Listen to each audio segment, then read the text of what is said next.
soit avec vous. Et avec ton esprit. Évangile de Jésus-Christ selon saint Matthieu.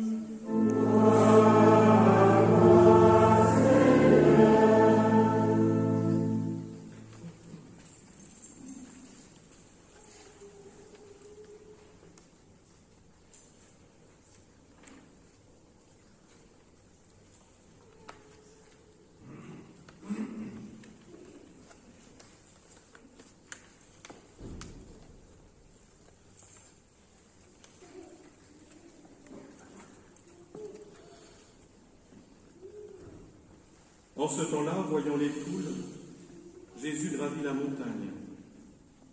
Il s'assit et ses disciples s'approchèrent de lui. Alors, ouvrant la bouche, il les enseignait. Il disait « Heureux les pauvres de cœur, car le royaume des cieux est à eux. Heureux ceux qui pleurent, car ils seront consolés. Heureux les doux, car ils recevront la terre en héritage. Heureux ceux qui ont faim et soif de justice, car ils seront rassasiés. Heureux les miséricordieux, car ils obtiendront miséricorde. Heureux les cœurs purs, car ils verront Dieu. Heureux les artisans de paix, car ils seront appelés fils de Dieu. Heureux ceux qui sont persécutés pour la justice, car le royaume des cieux est à eux. Heureux êtes-vous si l'on vous insulte, si l'on vous persécute, et si l'on dit faussement toutes sortes de mal contre vous à cause de moi. Réjouissez-vous et soyez dans l'allégresse, car votre récompense est grande dans les cieux. Acclamons la parole de Dieu. Louange à toi, Seigneur Jésus.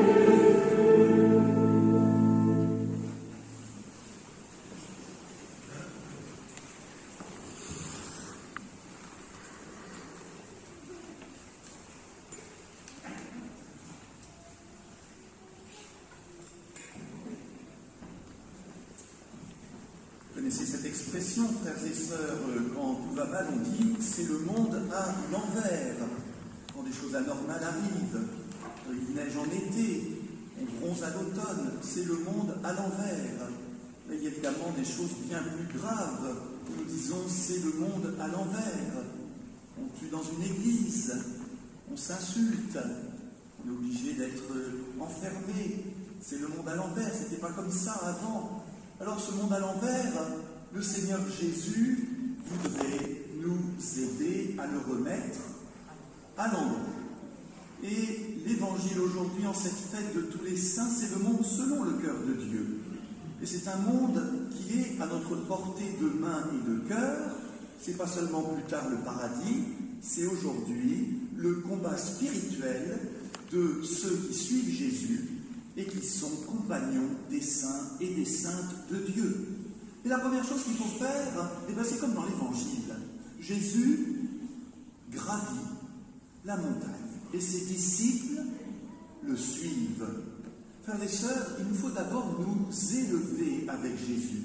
Il nous faut prendre avec lui de la hauteur, reprendre souffle, quitter ce quotidien inquiétant, anxiogène, qui tourne en boucle, pour prendre de la hauteur. Et c'est ce que nous faisons, tout simplement, déjà, aujourd'hui, en prenant cette heure avec le Seigneur.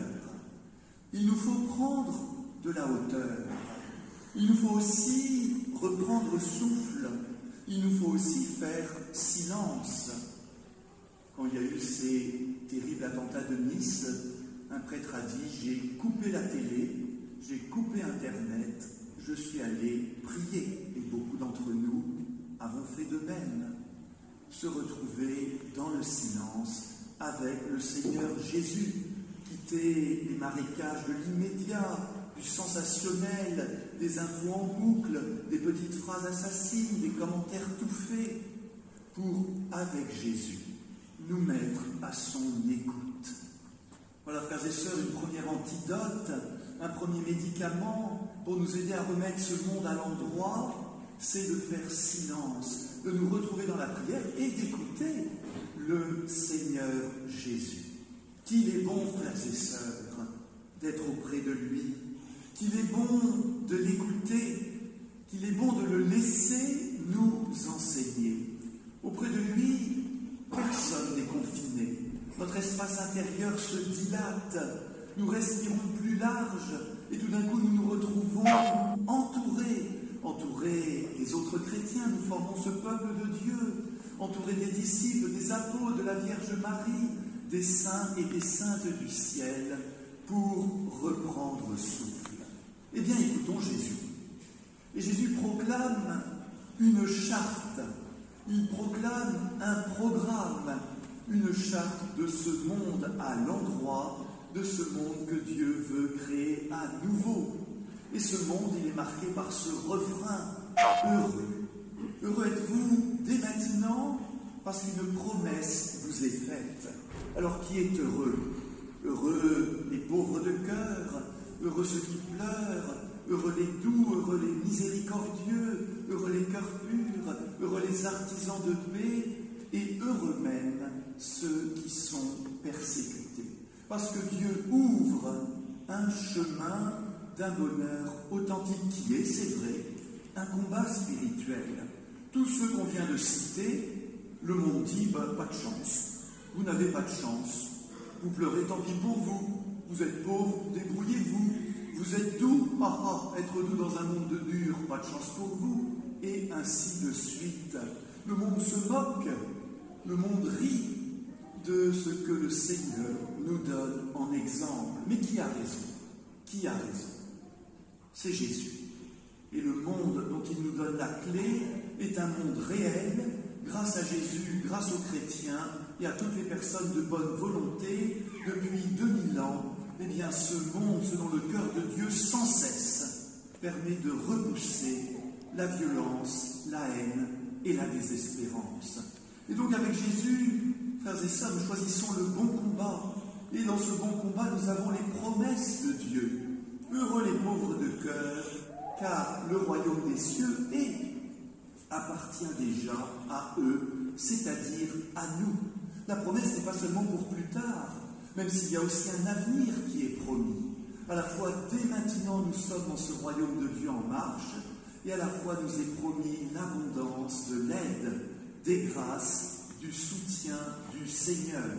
Autrement dit, heureux celui qui marche, heureux ceux qui se mettent à la suite de Jésus, heureux ceux qui saisissent à bras le corps ce combat spirituel qui, aujourd'hui, plus que jamais, est ce à quoi Jésus nous entraîne.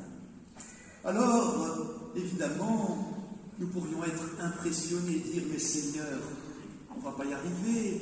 Mais Seigneur, c'est un rêve. Mais Seigneur, est-ce possible ?» Avec Jésus, c'est possible. Et je voudrais, frères et sœurs, le développer un tout petit peu à partir simplement d'une de ces béatitudes, heureux béatitudes, que Jésus nous donne. Parce qu'elle est peut-être plus encore que les autres d'actualité dans ce combat spirituel. Heureux les artisans de paix. Ils seront appelés, et à vrai dire, ils sont déjà fils de Dieu. Artisans. Artisans de paix. Oh, la paix, sans doute beaucoup la désirent, à part les fanatiques. Mais combien sont prêts à en devenir artisans, c'est-à-dire acteurs, c'est-à-dire aussi de développer une compétence. L'artisan n'est pas un petit bricoleur du dimanche, l'artisan s'est formé, l'artisan connaît son métier. De qui apprenons-nous à être artisans de paix? De celui qui a dit « Je suis la paix, je vous donne ma paix ». Autrement dit, pour être artisan de paix, frères et sœurs, c'est nous mettre à l'école de Jésus. C'est à recevoir de lui cette paix. Au moment de la messe, plusieurs fois, le Seigneur Jésus nous dit « La paix soit avec vous ». Recevez-la, partagez-la, ce que nous ferons quand le diacre nous y invitera. Autrement dit, cette paix d'abord vient de Dieu, et elle est donc forte, et elle est agissante. Être artisan de paix, c'est aussi affronter les critiques du monde. Oh, elles sont simples. Quand nous voulons être artisans de paix, on nous répond « Vous êtes des naïfs ». Ou on nous répond « vous êtes faibles. C'est la violence qui régit ce monde. Répondons à la violence par plus de violence. Combattons avec des armes de violence. Et Jésus nous dit, heureux les artisans de paix. Est-ce que c'est naïf, frères et sœurs, de croire à cette paix? Si vous répondez oui, vous avez quitté Jésus. Car Jésus a combattu avec ces armes-là, jusqu'à donner sa vie sur la croix.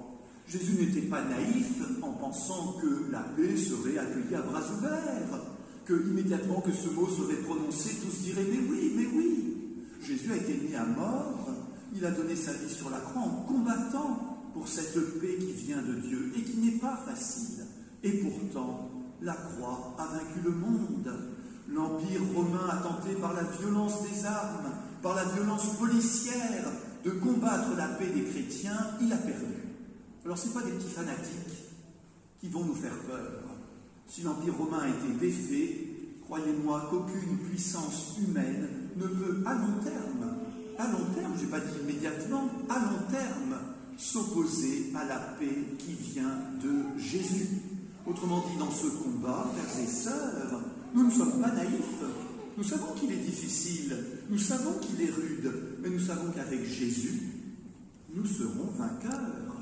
Ça prendra quelques années, ce combat d'une certaine manière jamais terminé, et en même temps, les artisans de paix ne sont pas naïfs parce qu'ils ont la force de Jésus avec eux. Sommes-nous faibles de combattre la violence par la paix? Pas du tout. La force de la non-violence est la seule force qui peut combattre radicalement la violence. Et dans l'histoire, nous en avons de multiples preuves. Quand Martin Luther King a lancé aux États-Unis son combat contre la discrimination, il a fait le choix radical de la non-violence. Il en est mort, c'est vrai. Il était pasteur, il était chrétien, a peu mené ce combat qui n'est pas terminé, comme tous les autres combats. Et en même temps, la non-violence radicale, celle de Jésus, est puissante. Elle est puissante parce qu'elle écarte le mal. Elle renonce à utiliser l'arme du diable pour lutter contre le diable. Contre le diable, frères et sœurs, nous utilisons les armes de Dieu. Et seulement les armes de Dieu. À nos risques et périls. J'en suis bien d'accord. Mais il n'y a pas de combat sans risque. Mais avec Jésus, nous sommes déjà assurés de la victoire. Et puis nous avons la foule des saints et des saintes qui nous encouragent, qui nous donnent leurs paroles, leurs témoignages, leurs exemples. C'est une puissante armée, pacifique et pourtant réellement puissante, qui nous aide dans ce combat pour la paix. Je voudrais terminer en nous invitant ainsi, frères et sœurs, dans ce combat pour la paix, à ce qu'il soit très concret. Parce que les grandes paroles, même celles de Jésus, pourraient d'une certaine manière rester sans effet. Combattre pour la paix, d'abord, ce n'est pas, c'est refuser de mettre de l'huile sur le feu. Soyons témoins de bienveillance, d'apaisement. Ne jouons pas au jeu des petites phrases, des paroles idiotes, des jugements définitifs. Être artisan de paix, c'est aussi être artisan de dialogue. C'est parler avec ceux qui ne nous ressemblent pas. C'est parler avec ceux qui n'ont pas notre religion, qui n'ont pas nos convictions, pour rechercher, frères et sœurs, des alliés. Dans le combat pour la paix, recherchons des alliés. Trouvons dans notre entourage, ils sont si nombreux, ceux qui sont artisans de paix. Frères et sœurs, permettez-moi, au risque de l'émotion, de dire quand même combat pour la paix. Alors revenons un instant à ces moments dramatiques à Nice. C'est odieux, c'est abominable. Ces hommes, ces femmes en prière dans une église assassinée, une des femmes qui était gravement blessée a pu mieux. Dans ce restaurant, il y avait une propriétaire qui était un homme de religion musulmane. Il l'a accueilli, il a fait ce qu'il a pu. Et finalement, c'est cet homme musulman qui a accompagné les derniers moments de cette chrétienne. Écoutez, il y a quand même un signe, il y a quand même un symbole. Qui était le vrai musulman là-dedans? Moi je le sais, et Dieu le sait aussi, certainement pas celui qui était entré dans l'église avec un couteau, mais bien celui qui a recueilli comme une sorte de bon samaritain des derniers instants cette femme chrétienne. Voilà les artisans de paix que nous avons à rechercher pour en faire nos alliés. Ce n'est pas nous qui réglerons les problèmes théologiques très graves de la religion musulmane. Ce n'est pas nous qui sommes qualifiés pour interpréter le Coran, mais nous avons à encourager ceux et celles d'autres religions qui veulent être dans leur propre religion artisans de paix. Et nous avons à leur dire, nous sommes avec vous. Nous vous soutenons dans votre combat qui est aussi un rude combat. Alors, frères et sœurs, plutôt que d'émettre des jugements définitifs, soit en blanc, soit en noir, recherchons dans nos quartiers, dans nos immeubles, parmi nos collègues, dans nos connaissances, des artisans de paix qui veulent être avec nous, ces combattants spirituels. La promesse de Jésus nous accompagne. Réjouissez-vous, réjouissez-vous de me suivre, réjouissez-vous d'être avec moi, artisans de paix, car votre récompense sera grande, car vos noms sont inscrits dans les cieux, avec ceux des saints et des saintes qui nous aident, qui nous encouragent. Amen.